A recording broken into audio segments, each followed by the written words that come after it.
Democracy has been defined in many ways. We would all agree that democracy includes government. Let's see if we can, each one of us, sharpen of democracy.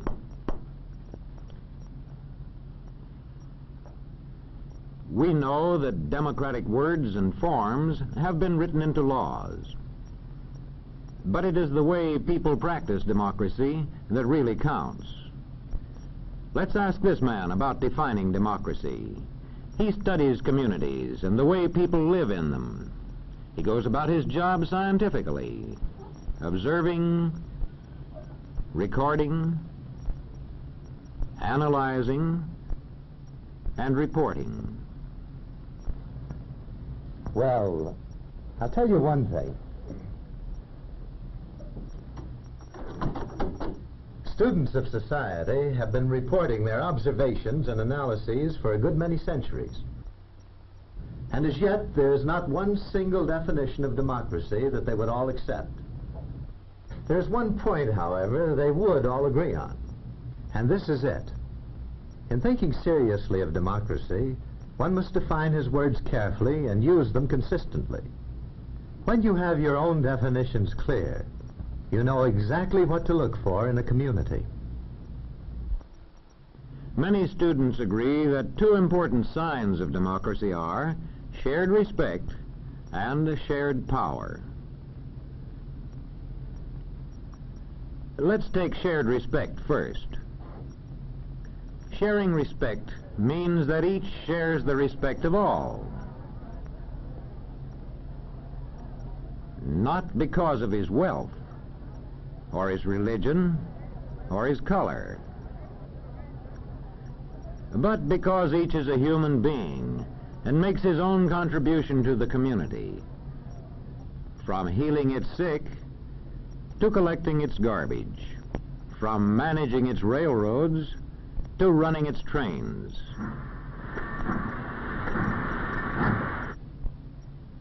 One sign of shared respect in a community is that everybody is given a fair chance to develop useful skills and the chance to put these skills to effective use.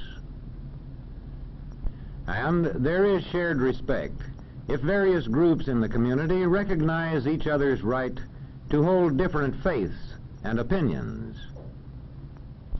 And now let's see how we spot the second of the two signs of democracy, shared power. Most observers agree that there is true democracy in a community only if there is shared power. That is to say, only if many people have a share in making decisions that the community will support with force if necessary. More specifically, you can say that power is shared wherever regular popular elections are authorized and are actually held. There is shared power wherever people actually get out voluntarily and vote. And if they can vote without interference or pressure from anybody.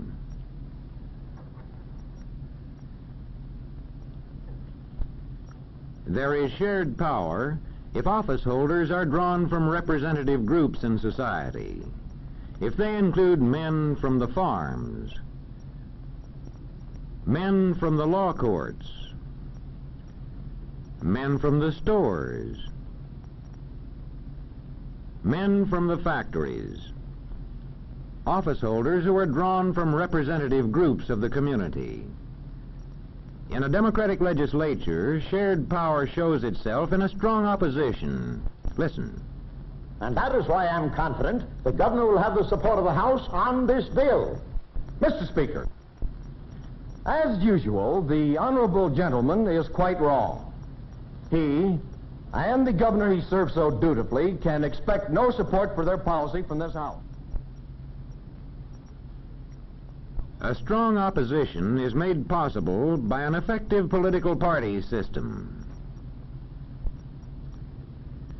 The two most important signs of democracy, then, are shared respect and shared power. They, in turn, depend on many conditions.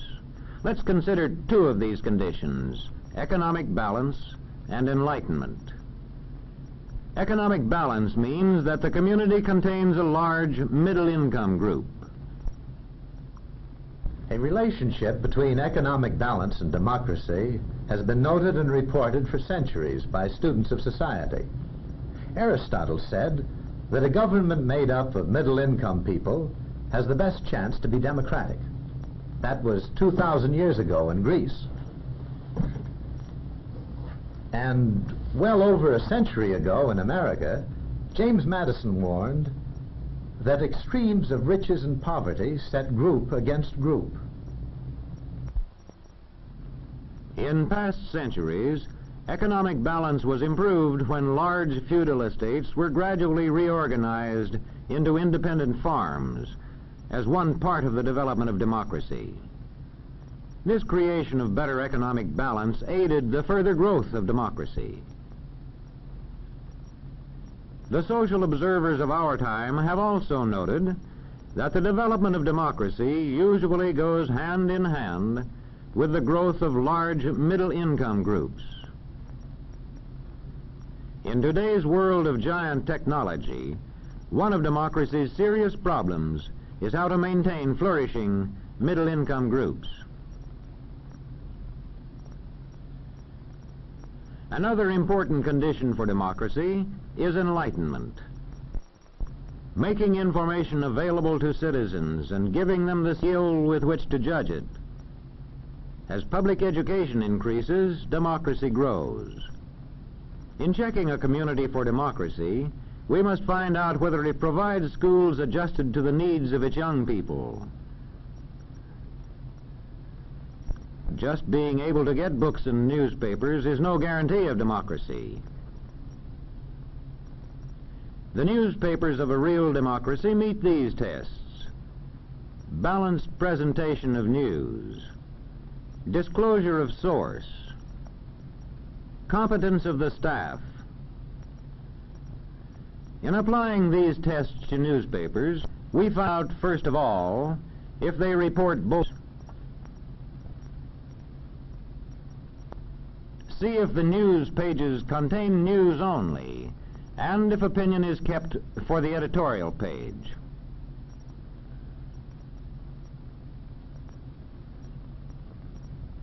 Next, we see if the paper says plainly who publishes and edits it. We know which side they're on.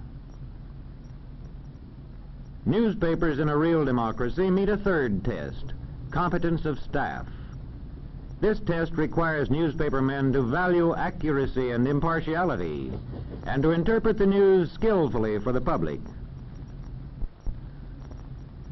The competence test also requires newspapermen to use the services of experts. I want 500 words on freedom of the press for our anniversary edition. How about it?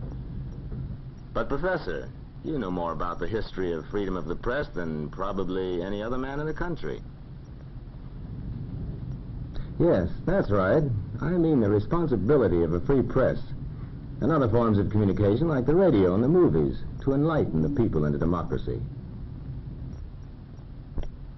When we examine any democratic community, large or small, or just average, we find that we can separate out two distinct signs of democracy: shared respect and shared power.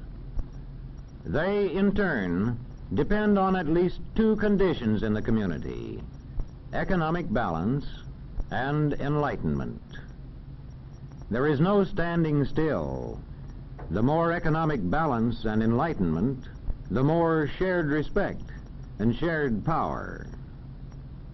Democracy is something that's never finished.